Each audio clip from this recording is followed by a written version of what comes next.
commentary booth is Captain America, Chris Barnes, with Darren Tang and Phil. Yes, Chris Barnes keeping an eye on his opposing captain. Really interesting one, this. And one that Europe, well, it goes without saying, they badly need to win. Welcome to the booth, Father Barnes.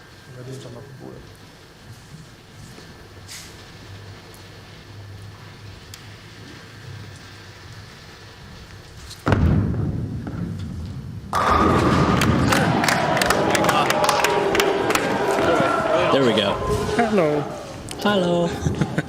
So walk us through your match, and what kind of information did you relay to Kyle to help him with his?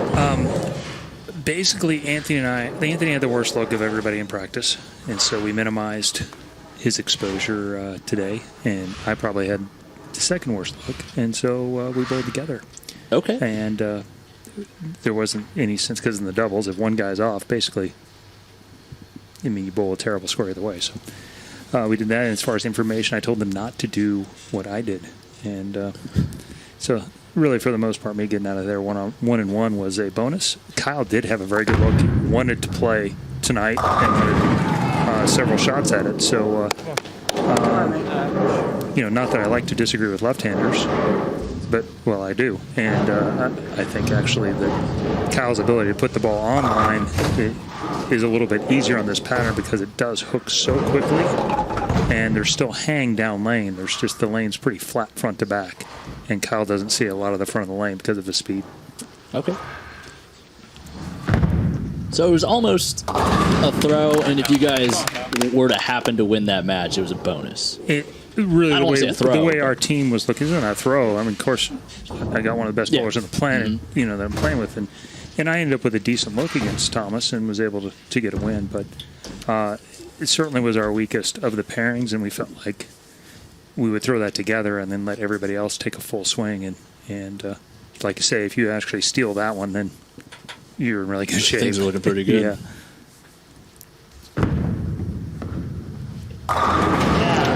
Super Troup again out of the gate. Shot. Yeah, and I agree. Dom has tremendous ball speed control and a lot of tricks and touch, but it's one of the things that Kyle has improved on by far the most in the last 3 years. 3-4 years ago, he basically was a short pattern specialist and could only play straight because he threw it so hard. And the reason why he's come from when he was a Weber Cup rookie and really outside the top 30 or 40 in points to now being consistently inside the top 10 is his ability to control speeds from both sides of the lane and play basically anywhere he needs to play. I agree. He's come a very long way in a short period of time.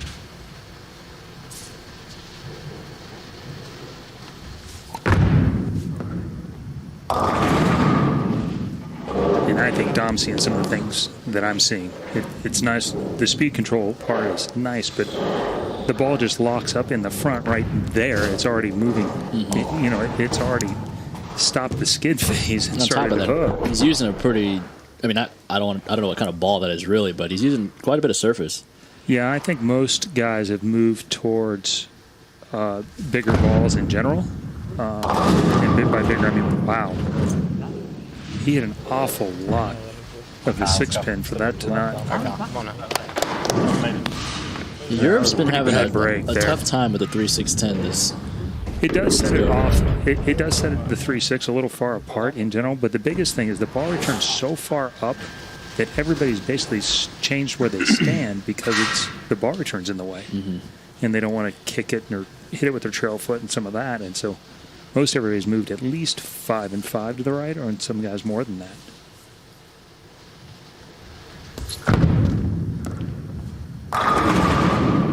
Spun it. Didn't know that was possible for a two-hander. Huh.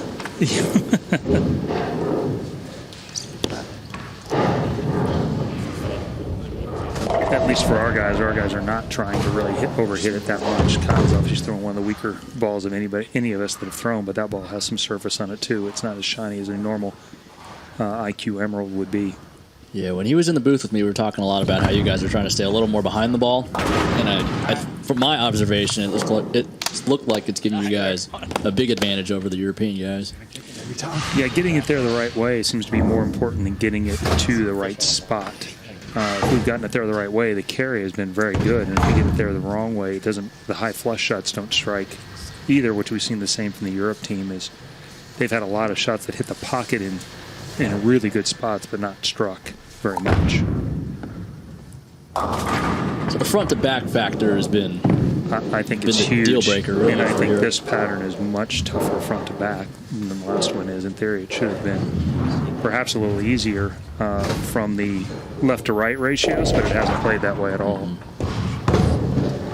Right now, I think Dom Barrett might well want to cast his mind back to the 2018 Japan Invitational when he beat Kyle Troup in the final. And that year, of course, 2018, was when Barrett won the US Open, collecting that green jacket. Right now, well, I think he's green with envy.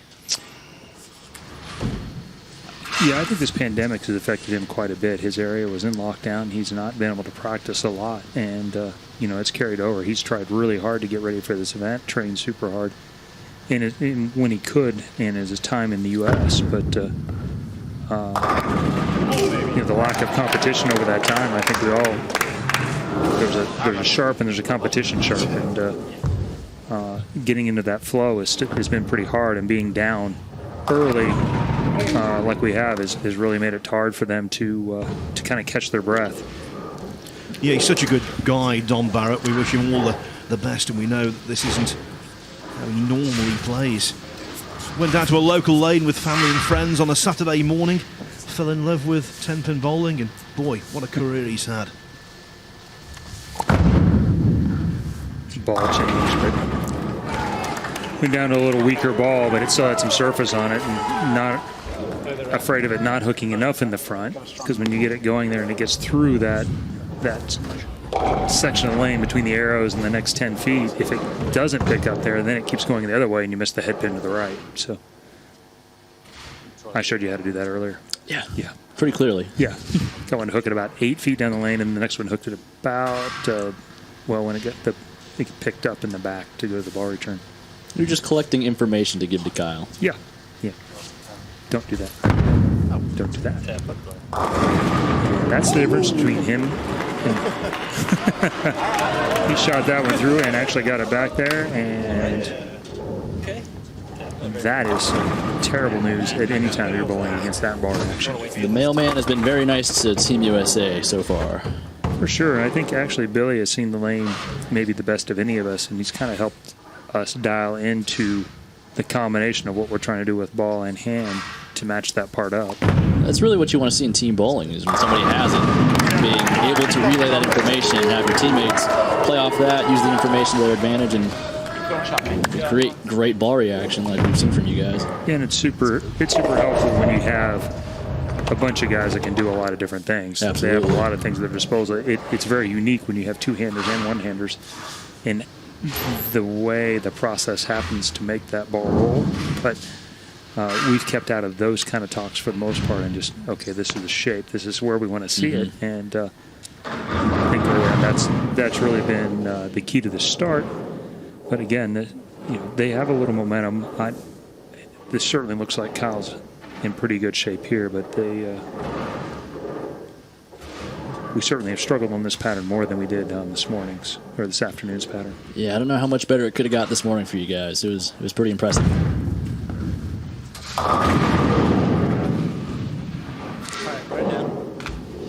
Kyle's gotten a couple of good breaks so far, keeping him well ahead in the match.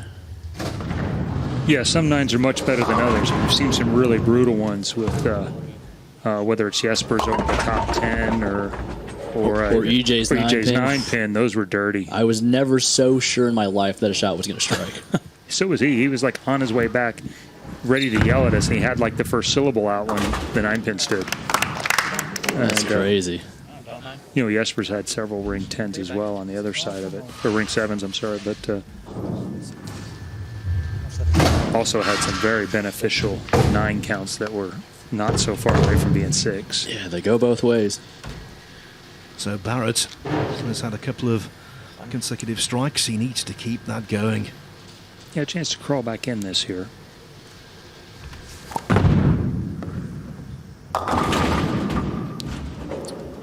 That's going to be a tough one to recover from. He just can't get his ball to see the lane front to back the right way. And this is a tough night to have.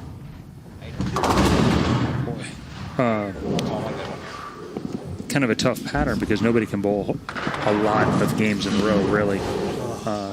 Troup's going to bowl twice for us. I got to bowl twice with a break in between. Thomas did the same thing with a break in between. And so there's just not a lot of continuity. And just doesn't really give you time to feel it out. Right. And we set it up to where Troup liked what he had in practice, since we set up where he could bowl a singles and a doubles and hopefully get a little rhythm. Good one there. See how fast the lane's breaking down, though, too. Come on, just count. It's a tough break right there. Shouldn't provide too much of an issue in the match. No, and with the count and some of that, I think the smart play here is actually just to get to one and keep the count advantage. Keep the extra pin there, and in the event something really goes bad, you get a couple of nine outs instead of. And that's what he did there. To try and make that. It's kind of funny with the different scoring systems. You look at the board and you see your max is for Kyle. It's 257, and you think, okay, 33 pin lead. It actually seems like a lot more in this scoring format to be able to close that deficit because of how the scoring works. Well, it is, because it's 3 misses versus 1 open and a bunch of strikes. Whereas if both guys are striking 9 out, it's 33 pins. And in this, it's actually 3. It's an open and another miss on top of it. And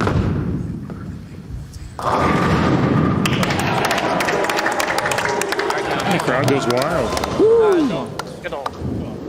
Super frustrating for a guy who's had so much success in this, but it's still awfully early. There's a long, long way to go, and as much as it seems a little bit one-sided at the moment, we've had some really big leads in this before on both sides that have disappeared within a session pretty quickly.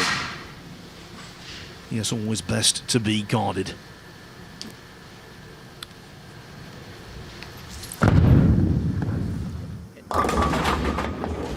Speak of the devil. All right, and he liked that one. The last one hooked, and so he moved left and then got it to a spot. And it wobbled. Huh. It's become a match now. Well, and the same thing. You get 2 here. You keep the count up at 22 and not let it slip down to where a couple of misses actually swings the match to the other side.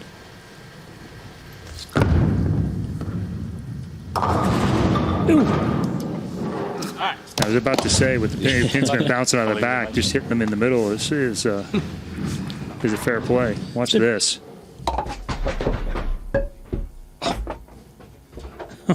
Pins went front and back. It had it surrounded, but no contact. It's been pretty wild to watch from yesterday's practice to today how much more the pins are bouncing around, coming out of the back, and how much better the carry percentages have been.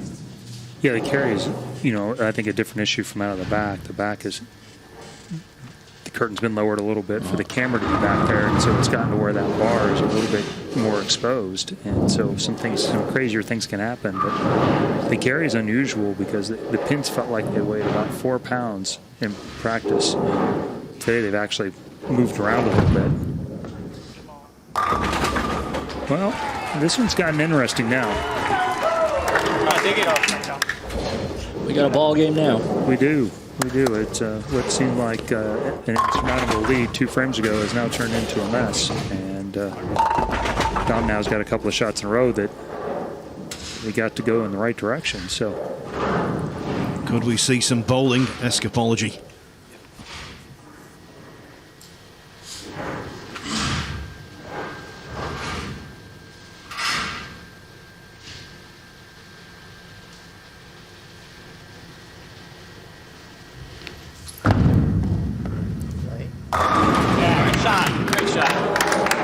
Cometh the hour, cometh the man, cometh the troop. Doesn't get much better than that. Yeah, and this is where we're talking about the speed control. This is a tool that he didn't have a few years ago. So off the 2-8-10, he's not moving right. He's just throwing it softer to the same spot.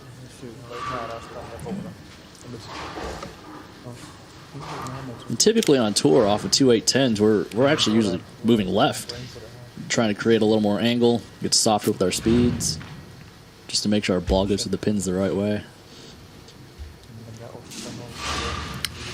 It's a bit of a trickier move right now because of the wide and long ball return that there's a little trap about how far you can actually really go left before you run into trouble.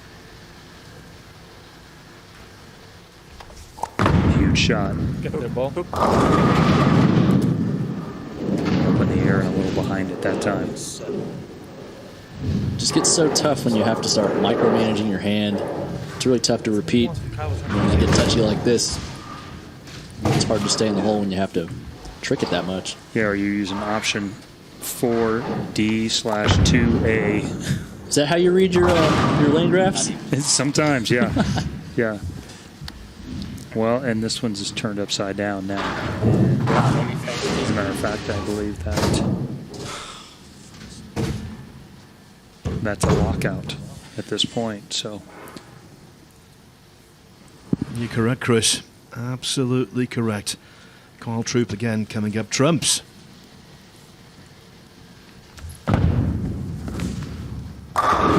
there's a ball change. It's back up to the bigger ball. He's bowling the next match as well. So Axiom has been a ball that's looked better for him. It's not as pretty going through the pins because it's not so angular on something with this much friction, but I think it allows him to control the puck a little better. So your plan has worked a treat here because Kyle Troup is up next, as you say, with E.J. Tackett in a doubles against Stu Williams and Osku Palermo. This one, though, is in the books. The European captain, Dom Barrett, is beaten. Kyle Troup is the winner, and the USA lead now expands to a monumental 9-2.